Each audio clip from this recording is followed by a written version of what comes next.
Assalamualaikum warahmatullahi wabarakatuh. Perkenalkan, nama saya Nurfa Iza, NIM A40121299,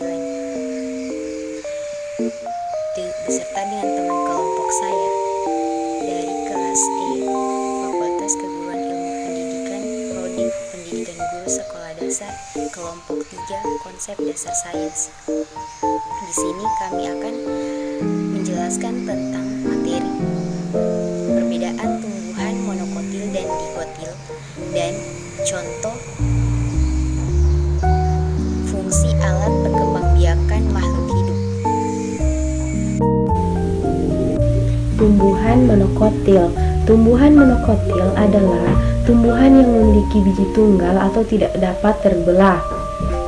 Contoh tumbuhan monokotil adalah jagung, bambu, kangkung, rumput teki, kelapa, kunyit, jahe, anggrek, pisang, nanas, hingga pacing. Adapun ciri-ciri yang dimiliki tumbuhan monokotil diantaranya berbiji tunggal atau berkeping satu, tidak membelah saat berkecambah, akarnya serabut, daunnya berbentuk halus dan bertulang sejajar, batang tidak bercabang dan beruas-ruas, ujung batang dilindungi oleh koleoptil. Sebagian besar memiliki bunga yang tersusun dari mahkota bunga, kelopak bunga, dan benang sari berjumlah 3 buah, dan tidak punya kambium pada batang maupun akar. Tumbuhan dikotil.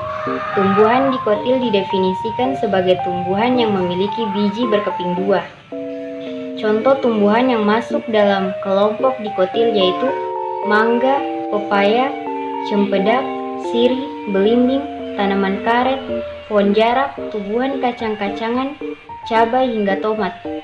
Adapun ciri-ciri tumbuhan dikotil antara lain memiliki biji berkeping 2, membelah saat berkecambah,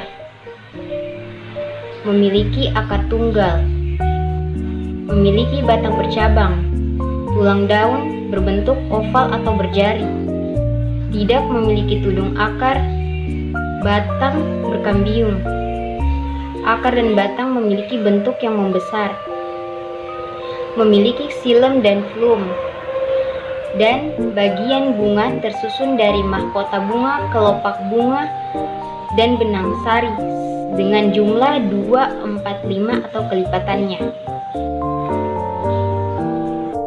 Fungsi alat perkembangbiakan dan pertumbuhan pada manusia, hewan, dan tumbuhan. Yang pertama, alat perkembangbiakan manusia. Pada wanita, yang pertama itu rahim atau uterus. Itu merupakan organ reproduksi yang fungsinya untuk menampung sel telur yang telah dibuahi yang akan menjadi sebuah janin.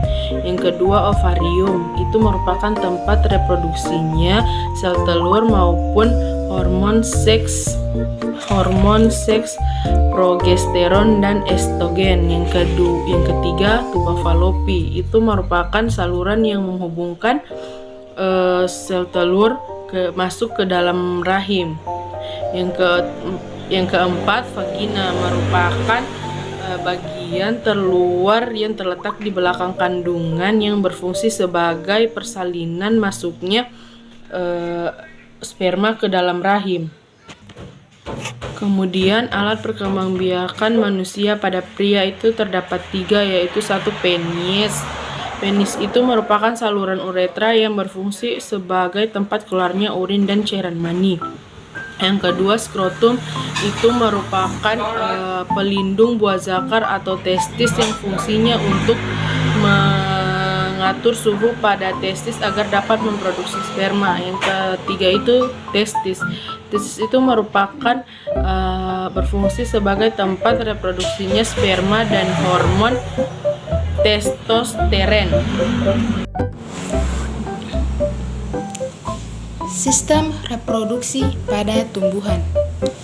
Reproduksi tumbuhan adalah suatu proses di mana tumbuhan memperoleh organisme baru sesuai dengan induknya. Reproduksi tumbuhan dibagi menjadi dua, yaitu reproduksi secara aseksual vegetatif dan reproduksi secara seksual generatif.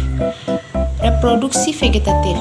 Reproduksi secara vegetatif diartikan sebagai pembentukan individu baru tanpa adanya peleburan gamet jantan dan betina. Reproduksi secara vegetatif dibagi menjadi dua. Perkembangbiakan hewan generatif atau seksual. Perkembangan ini terjadi ketika sel kelamin jantan atau spermatozoid bertemu dan membuahi sel kelamin betina dalam kurung sel telur. Perkembangbiakan generatif dibagi menjadi 3 jenis, yaitu ovipar, vivipar, dan ovivivipar. Ovipar atau bertelur, cara hewan bereproduksi dengan bertelur dan menetas di luar badan induknya. Contohnya hewan ovipar adalah ayam, bebek, penyu, komodo, dan burung. Vivipar atau beranak, embrio tumbuh dan berkembang di dalam rahim hewan betina sehingga induk hewan akan mengandung selama beberapa bulan. Contohnya pada hewan anjing, kucing, kambing, sapi, dan kelinci. Ovivipar atau bertelur dan beranak. Pembuahan ini terjadi di dalam tubuh induk hewan. Saat berada di dalam tubuh induknya, telur itu berkembang hingga menjadi hewan baru dan akan keluar setelah menetas dari tubuh induknya. Di sini saya akan menjelaskan tentang perkembangbiakan vegetatif atau aseksual. Perkembangbiakan ini tanpa ada perkawinan. Yang pertama itu tunas. Tunas kecil muncul pada tubuh induk hewan ketika sudah cukup umur. Tunas tersebut akan berpisah dengan tubuh induknya yang akan membentuk individu baru. Contoh terjadi pada hewan porifera dan hydra. Yang kedua yaitu fragmentasi. Cara hewan berkembang biak dengan memotong atau memutuskan bagian tubuh. Contoh hewan planaria. Yang ketiga yaitu membelah diri. Cara induk hewan membelah diri dengan membagi menjadi dua bagian tambah besar. Contohnya pada hewan amoeba. Sekian dari saya. Di sini saya akan melanjutkan materi yang telah dibacakan oleh teman saya. A. Reproduksi vegetatif alami. Ada bermacam-macam perkembangan vegetatif alami, sebagaimana terlihat pada tabel di bawah ini. 1. Tunas. Tunas dapat tumbuh melalui pangkal batang, akar atau daun. Tunas yang tumbuh pada akar dan daun disebut tunas adventif. Contoh, pisang, cocor bebek. 2. Umbi akar. Berguna untuk menyimpan cadangan makanan. Umbi akar tidak berkuncup, tidak berdaun, tidak bermata tunas, dan tidak berbulu. Sisa batang pada pangkal umbi dapat memunculkan tunas. Akar tunas baru akan tumbuh dari bagian sisa batang jika umbi akar tersebut ditanam. Contoh, bunga dahlia dan wortel. Produksi vegetatif buatan. Perkembangbiakan tumbuhan dengan vegetatif buatan diupayakan manusia untuk memperoleh individu baru dengan sifat-sifat yang lebih baik dan sesuai dengan yang dikehendaki. Macam-macam vegetatif buatan dapat dilihat di bawah ini, yaitu 1. Mencangkok. Mencangkok adalah cara melakukan perkembangbiakan dengan mengupas batang dan membungkusnya dengan tanah agar tumbuh akar pada bagian tersebut. Yang kedua, tumbuhan yang dapat dicangkok adalah tumbuhan dikotil. Yang ketiga, bertujuan untuk memperoleh tumbuhan dengan sifat yang sama seperti induk, contohnya mangga, jeruk, dan jambu. Yang keempat, hasil cangkokan yang ditumbuhi akar kemudian dipotong tepat di bawah pembungkus cangkokan.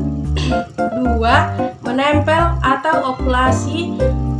Usaha mengembangbiakan tanaman dengan cara menempelkan mata tuna dari tanaman yang unggul ke batang tanaman lainnya. Yang kedua, contohnya menggabungkan mangga harum manis dengan mangga mana lagi.